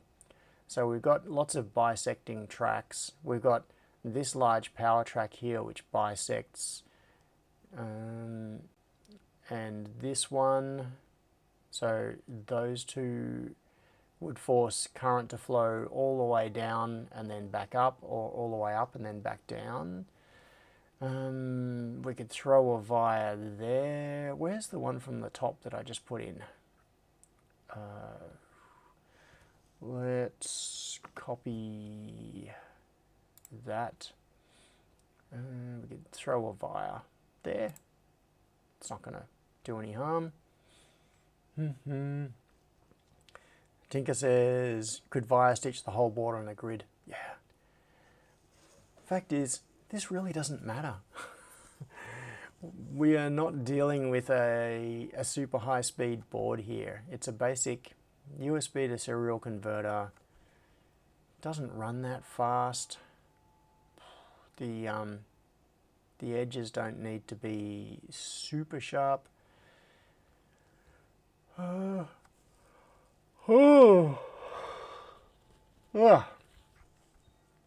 Alright, is there anywhere else here that looks orphaned off that could do with a via chucked in? We've got a lot of cutting up here, up near the top of the board. So we could, maybe it does make sense to throw a via there, so that the top layer conduction that goes horizontally across here can traverse the breaks caused by these diagonal traces. So we've got a via there, there, that gets broken there, that gets broken there. If I put one there, yeah, let's put one there. So because that has a solid path diagonally across there. It's not quite the right way of thinking about it though. wonder if I should reroute that to make that flow around there. I don't care that much. Tinker says, my USB-C footprint includes a honkin' big via under the shell for structural soldering. Yeah. This particular one, I do the same thing when I'm using USB sockets that don't have solid mechanical mounts. So this particular socket that I'm using has 4 slots and pins that go through the PCB, and so it is bonded through to both sides of the PCB. Now, well, it is now. It wasn't previously. It was, so mechanically these sockets are very, very strong. But when I'm using something, and I haven't used them for a long time, when I use something like a micro USB socket that is surface mount only, that is potentially really dangerous. They can rip off the board very easily. And so what I do on the footprint for that is, in fact, I've probably got, if I go add part, connectors, USB-C, micro USB, where would I find it? USB 6 pin, surface mount. Yeah, well, yeah, okay. I'm going to throw this one down. What I do on this footprint is, even though this has mechanical posts, now this is a really dodgy footprint. I haven't used this for years now, but this used to be the way that I got around making slots back in the days. This was back in the Eagle days, before Eagle got merged into Fusion, and before it supported, believe it or not, Eagle did not support slots at a certain point in its history. So the way to get around that was to do things like put in adjacent holes. So you can see that this is 2 holes that are drilled overlapping. And this, at the PCB fab, they, so at places like JLC, etc., they would see this and just convert that into a slot. And I've never, I don't think I've ever had them question it. They've always just done the right thing. And at some point in the past, this was how you did mini slots for things like the tabs on the side of USB connectors. And you can see it's breaking the design rules. It's got the blue highlight thing there for the 2 things overlapping. And yeah, so what would come back from the fab, the PCB fab, is a slot on each side of the connector. Amazingly. It's kind of shocking that it works, but this is what would happen. That would get turned into a slot. But anyway, you can see I've got Fix 1 and Fix 2, which are big surface mount pads here. And they end up with solder paste on them. They are physically large pads that have solder paste. So the surface mount socket, well, this is partly surface mount. It's surface mount for the signals, but then it's got mounting pins that go through the board. And yes, Tinker, as you say, so Tinker's comment was, I've seen far too many broken USB connectors, even ones with allegedly good through-hole mounting. Yeah, I've seen boards with the connectors ripped off as well on many occasions, which is one of the reasons that I started doing this. So there is this big surface mount pad that is under it, which bonds to the body of the connector. The connector ends up with 4 pins that go into the PCB, into these through holes, or into 2 holes and 2 slots, and these surface mount fixing pads. And then when I was putting this on a PCB, what I would do is throw a ground via into this pad, like into each of these pads. So the pads themselves are a layer of copper on the top of the PCB, and if you don't via stitch them, they very easily rip off the fiberglass. And putting a putting a stitching via through that adds mechanical strength and helps to bond it to the PCB.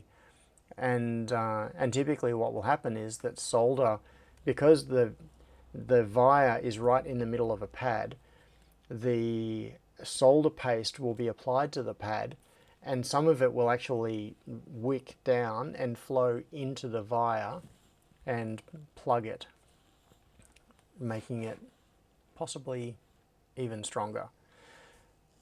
So that's what I used to do with my with micro USB connectors.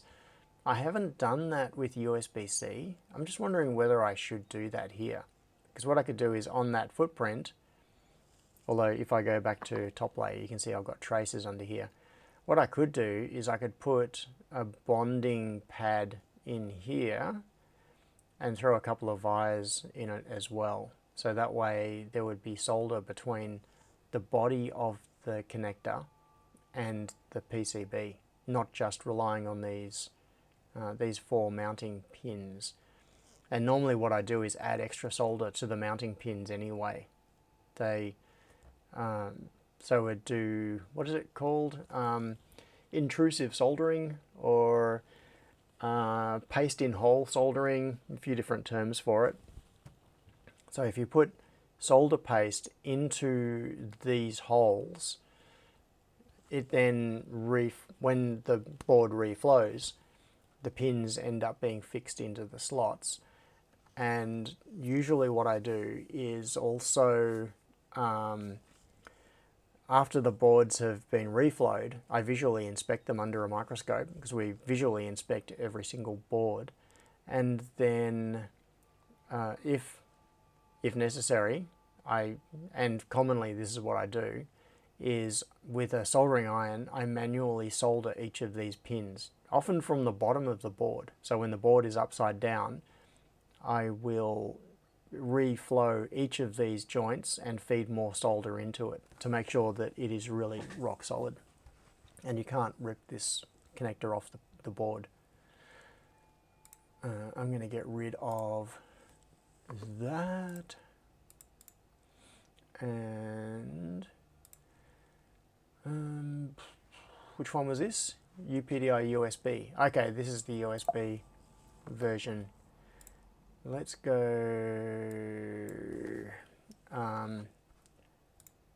what do we call it? Serial UPDI module. I'm just going to say with USB as the label for it. So should this be called UPDI-C or UPDI mod? Oh, sorry, UPDI USB. People would look at that and think, how do you pronounce that? UPDISB? UPDISB. What is the date today? 11th of the 1st, isn't it? Yes. And I should, oops, I've got to fix that. UPDI USB. All right, so what, where are we? Okay, so Tinker says that screen cap and the photo of the actual board sent since shows a connector that'll break the PCB before it comes loose. Yeah. UPDIC. So Stephen, although that space makes it interesting, the selection of the location of the space, this right here. So this footprint, oh, you've got a huge hole in there as well. That'll make a big difference.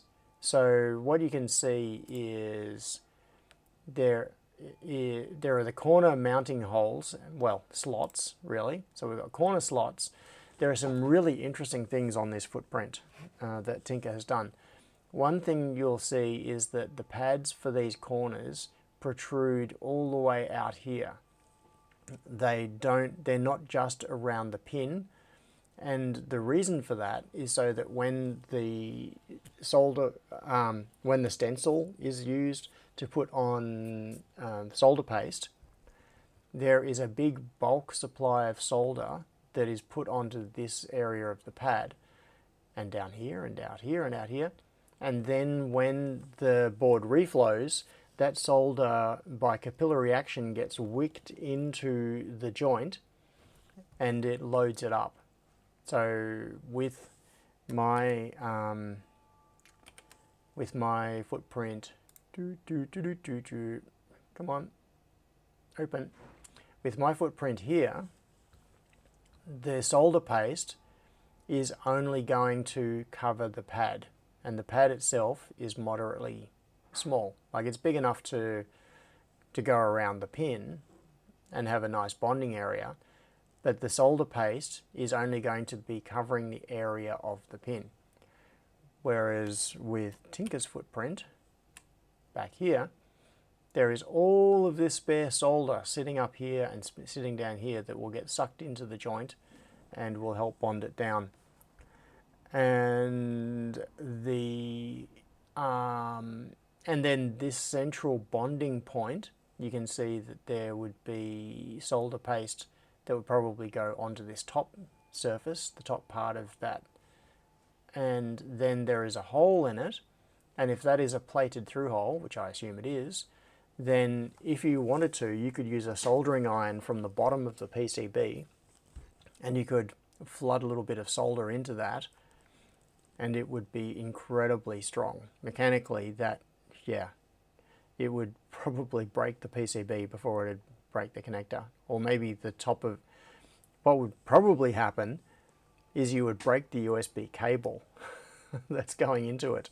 The end of the cable, where have I got one here? So I've seen USB cables, oh, here's one, where the metal bit of the cable that comes out of the connector, that would get ripped off the cable before this connector would break. I think that's probably where the failure point would end up being. Yeah, so that is a very nice footprint. Very nice. What is, so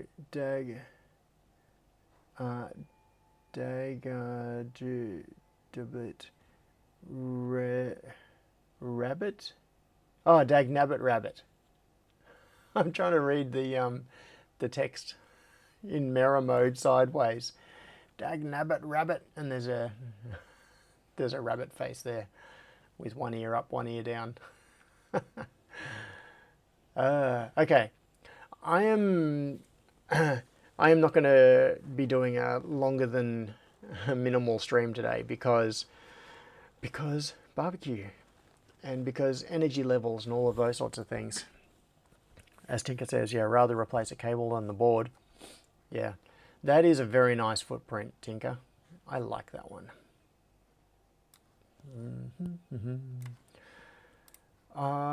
So what I should do is fix this to put the bottom layer, to make the bottom layer a ground plane, and also to move the switches inboard by 0.5 of a millimeter each, which is enough to make them clear each other. The issue is that where is it? There. Yeah. This switch is switched to the left. This switch is also switched to the left.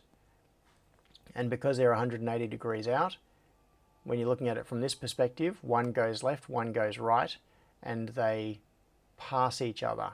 The switch from the adjacent board comes into this space right here. And they clear laterally, but they don't clear well vertically. The end of this switch, so that face right there, just barely touches on that face right there of the adjacent board, and vice versa. So by pulling these switches in by 0.5 of a millimeter each, we gain 1 millimeter of clearance between the boards, and that will fix that clearance problem, and then it will all be fine. So I really should do a V1.1 of this board with those two fixes. Make the bottom a ground plane and pull these switches in by 0.5 of a millimeter. I have to be specific, because if I say 0.5 of a mil, some people will think I'm talking about thousandths of an inch. I am never talking about thousandths of an inch, ever. If I do, I will be explicit about it. Hang on, why is there silk screen there? What is that silk screen doing? Right there. Why is there a dot there? Why? Let's have a look on here. What is going on the top silk layer? T-place. What is that dot doing? That is suboptimal.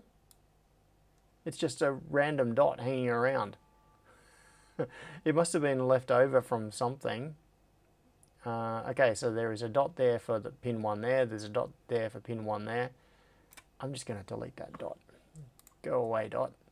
I wonder if that's on the other UPDI mod as well. If it is, it is. Okay. The JLC must have just removed that because when you order a PCB, something they don't tell you is they edit your Gerbers. You end up with, I'm just going to save everything here. I've got to work quickly because I think Crispian's coming in, so I've got to finish up. Yeah, one thing that they will do is change your design, and they'll do it silently. They won't check. They will just look at what you've sent them, and if there are things like silkscreen overlapping with pads, they will delete that silkscreen. Which side? He's just hiding off screen. Not deliberately. Hi, people. Crispin says hi. And so quite often what will happen is that you can screw up a PCB design in subtle, like non-critical ways. Your PCB fab will just fix it for you and not even tell you. And so you don't realize that you've got errors in your design, and then you send the same design off to a different fab and they'll fix it as well, but maybe in a different way. They might adjust apertures on stencils for solder paste. They might change track widths. They might change pullbacks on like the size of pads. What you actually get may not be what you sent them. And so it can lull you into a false sense of security, because you can send off a design and it comes back. Nobody says anything. It all works fine. Is there an unequal version of WYSIWYG? An unequal version of WYSIWYG? What do you mean? What you see is not what you get. Oh, what you see is not what you get, yeah. Sometimes. Okay. So, what am I doing? Okay, I'm going to hit that button. Now you can see that he's here. And,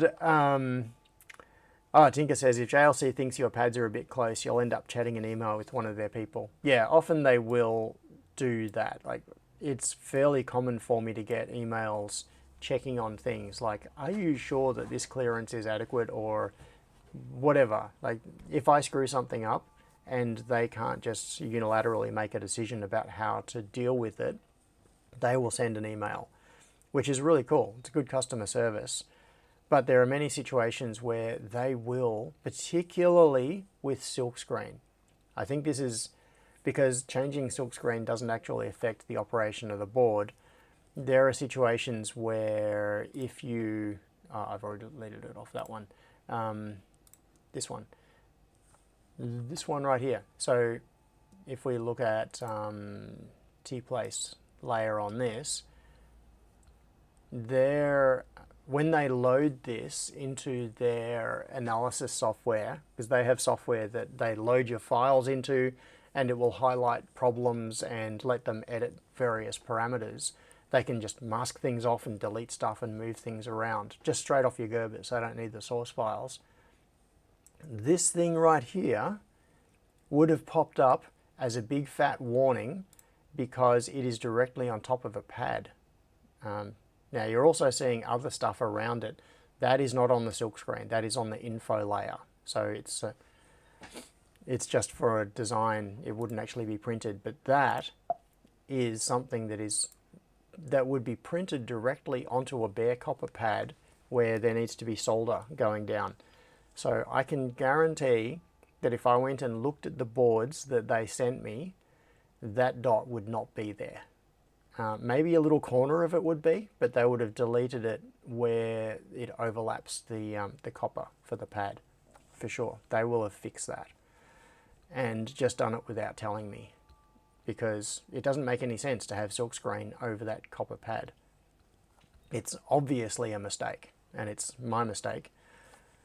And yeah, they saved me from myself. So, Let's have a barbecue. yeah, let's have a barbecue. That's a great idea. Crispian with all the good ideas. Oh, thank Keith. Keith again. He's Yes. a legend. Keith is a legend. And Jack's Tech said, glad to see both of you are safe from the fires. Yes. Have there been any near you, Crispian? Oh, enough to get the AQS going a bit nuts. Yeah. Yeah, there was quite a yellow sky. It was, pretty unsettled weather anyway. But yeah, when I went out in the evening, it's like all the car headlights were more blue than normal, because you can't really tell except when you first walk out into it, that it's yellow.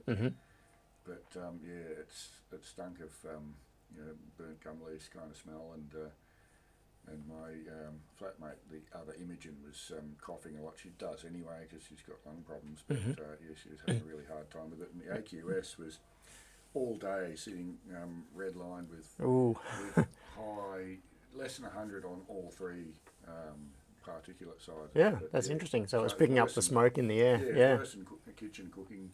Oh no, kitchen cooking sometimes gets into the 200s. Yeah.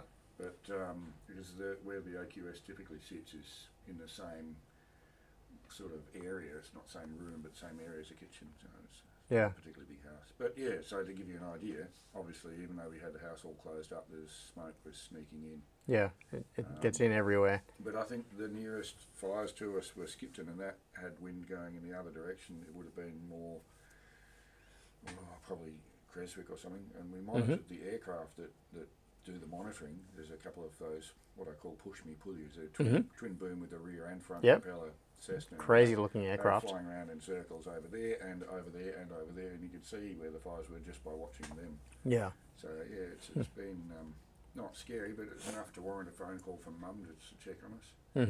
But yeah, Ballarat's been lucky, but everywhere else it would seem surrounding us was In danger. emergency mode. Yeah. So it's been a tough weekend for people. It has been. Week or whatever it is. Sadly, David is going to miss the barbecue. So Sorry, Dave. the twisted logic, the twisted logic of the unexpected people. Anyway, okay, so the unexpected people have David Crisp, David C. So the unexpected people have expectedly arrived, which means that David is no longer expected at the barbecue. Does that mean we're not going to see on? I don't know. Michael says yellow sky in Geelong up until about 3 hours ago.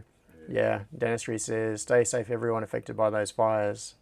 I think they're understating them. These fires are nearly as bad as what do they call it, the Ash Wednesday or whatever, the one in 2009, was it? I can't remember. 20 years ago, big fires which sort of made the whole world think, oh, all of Australia's on fire because of the silly map. But I think this is probably arguably as bad as that, although it hasn't had a big ramp up of really nasty weather. It's only had 4 or 5 days. Yeah, it was a brief prelude. But it's, I think that the growth of the material has been less, but somehow it's still created particularly bad fires. Yeah. Jack Stack said, fortunately the weather turned and saved our property. That's a relief. Me and I are looking for land to build on, and that that desktop picture you've got with all those trees kind of looks like one of the properties we're looking at. The fire overlay has been a big concern for us for Yeah. all of the places we're looking at. Yeah. because- Hang on, we're gonna have to wrap this up because I Yeah. want to start getting but stuff it's become- organised. It's getting much closer to my conscience because of that. Yeah. Yeah. We've got a Yeah. So John said, so my holiday to Melbourne fast approaches. Unlikely, but would you like me to bring anything from the UK for you? Well, no, but you visiting Melbourne is cool. So we definitely need to catch up. And yes, it is barbecue time. And also, Jack Tech Bring said, yourself. massive kudos to the CFA out there. Oh, Yeah, definitely. Got a hard job. Yeah, that's really rough. So, thanks everybody, and I will see some of you very soon for a barbecue. We've got a couple of new people coming along, I think, this week. And I don't know if it's going to be like 6 of us or if it's going to be 30. Who knows? That's the fun of it. That's the fun of it. But hopefully I will see at least a few of you soon. And I will catch the rest of you next week. Yes, I will still be here next week. The week after that, I will be in Canberra. I may not be streaming. We shall see. Yeah, so, Stream okay. from Canberra. Maybe. Okay, see ya. Bye from all.